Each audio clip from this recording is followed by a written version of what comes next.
नमस्कार दोस्तों। और कैसे हैं सब। तो आशा करता हूँ सब बढ़िया होंगे, चंगा होंगे और अच्छे से प्रिपरेशन चल रहा है, तैयारी चल रहा है। तो अभी तो आज राष्ट्रीय एकता दिवस था और पुलिस फ्लैग डे था, तो दोनों का ऑब्जर्वेंस था, प्लेज वगैरह लेना था, तो ये स्टिकर वगैरह लगा के अभी लेके आया हूँ।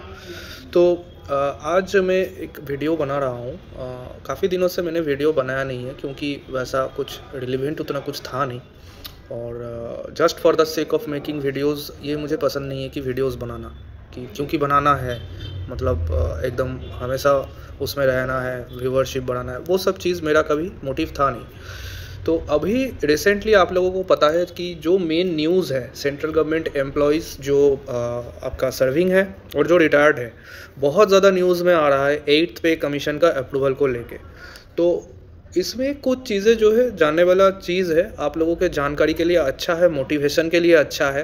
तो मैं बेहतर मोटिवेशन के लिए इसमें कुछ चीज़ें मैं इसमें आपके लिए बता देता हूँ, जो बहुत ज़्यादा डीप में नहीं जाऊँगा, मोटा मोटा ऊपर का पॉइंट में कुछ बताने वाला हूँ, जो कि 8th पे कमीशन में होने वाला है। जो लोग अभी ऑलरेडी सर्विस में हैं उनको तो फ़ायदा मिलेगा ही, जो लोग अभी तैयारी कर रहे हैं और एग्ज़ाम दिया है या देने वाले हैं उनके लिए तो ये मतलब कैटलिस्ट का काम करेगा।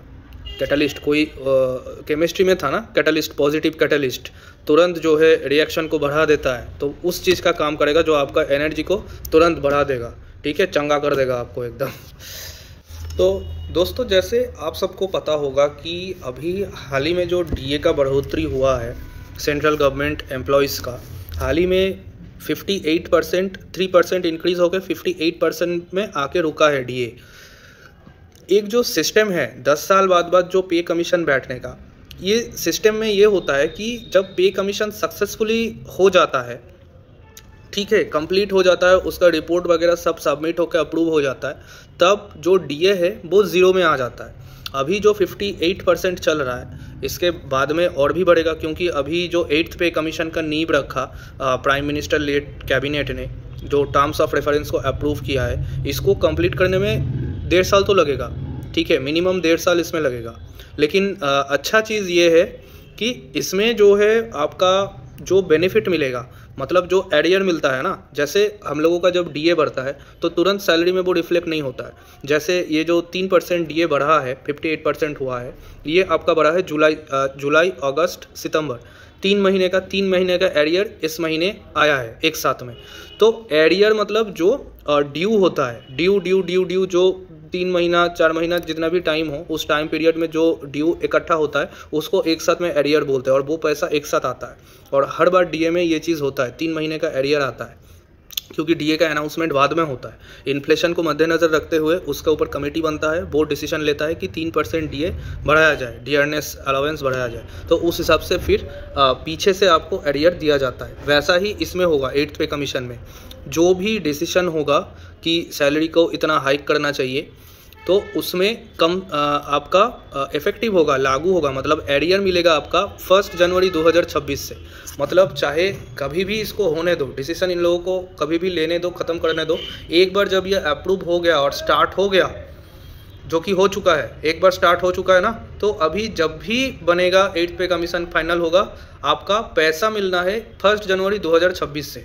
तो ये काफ़ी पॉजिटिव और मोटिवेशनल चीज़ है, जो कि मैं कह रहा हूँ कि बहुत फ़र्क बन जाएगा सेंट्रल गवर्नमेंट एम्प्लॉयज़ का। तो भाई अलग ही लेवल बन जाएगा इसमें, क्योंकि जो एक्सपेक्टेड है, अगर कम से कम 2 पॉइंट समथिंग भी फिटमेंट फैक्टर आ जाता है, तो उससे अगर मतलब जिस बंदे का बेसिक अभी 35,000 है, उसका 70,000 या इतना बेसिक हो जाएगा। अगर इतना बेसिक हो गया, आप समझ सकते हो कि सैलरी कहाँ पे पहुँचेगा। सैलरी बहुत तगड़ा हाइक होने वाला है, सैलरी का अच्छा खासा हाइक होने वाला है, और उसका जितना भी हाइक होगा उसका एरियर मिलने वाला है आपका जनवरी से, सीधा जनवरी 2026 से आपको पूरा एरियर मिलेगा। हाँ, इसको फाइनल होने में 1.5 साल मिनिमम, मैक्सिमम तो कुछ भी लग सकता है, 2 साल 2.5 साल तो लग ही सकता है, ठीक है। तो ये चीज़ है मेन।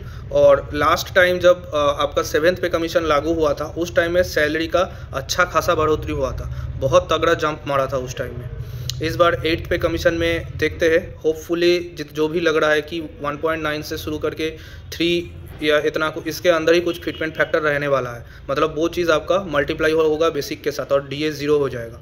तो बहुत तगड़ा आपका सैलरी हाइक होगा और जल्द से जल्द। अभी देखिए ऑलरेडी अभी क्या है, इस बार बजट में तो आपका इनकम टैक्स 0 कर दिया है।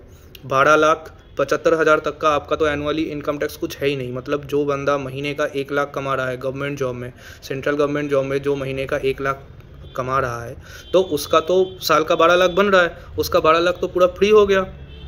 12 लाख पूरा फ्री हो गया सैलरी में, है ना। सैलरी जो इनकम है 12 लाख पूरा फ्री हो गया और 75,000 भी उसके साथ तो एडिशनल है ही, जो न्यू टैक्स स्लैब में देता है वो भी आपका फ्री हो गया।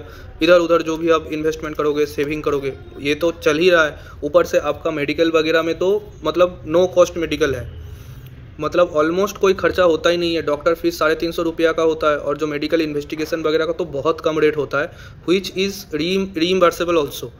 वो बिल लगा के आप तुरंत जो है एक फॉर्म होता है, मेडिकल रीइम्बर्समेंट फॉर्म भर के दे दो, वो पैसा भी आपको मिल जाएगा।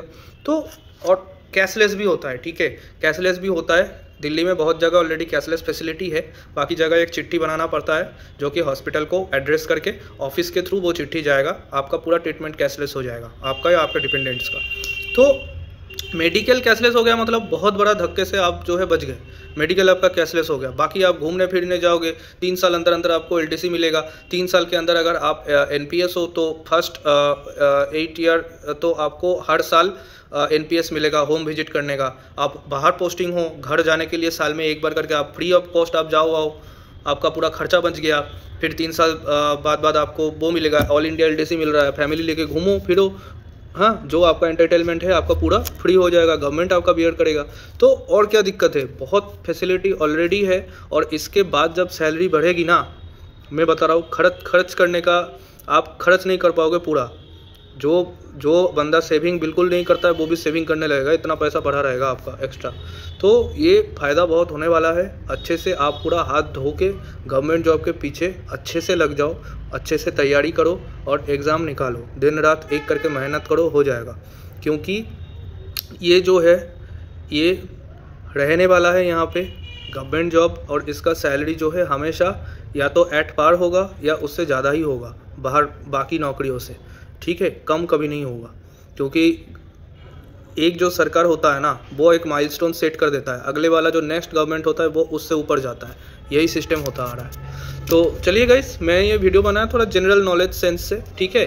इसमें थोड़ा आप लोगों को मैंने बता दिया कि क्या होने वाला है, फ्यूचर में क्या वेट कर रहा है आप लोगों के लिए, ताकि आप अच्छे से तैयारी कर पाओ। तो चलिए फिर मिलते हैं अगले वीडियो में, बाय।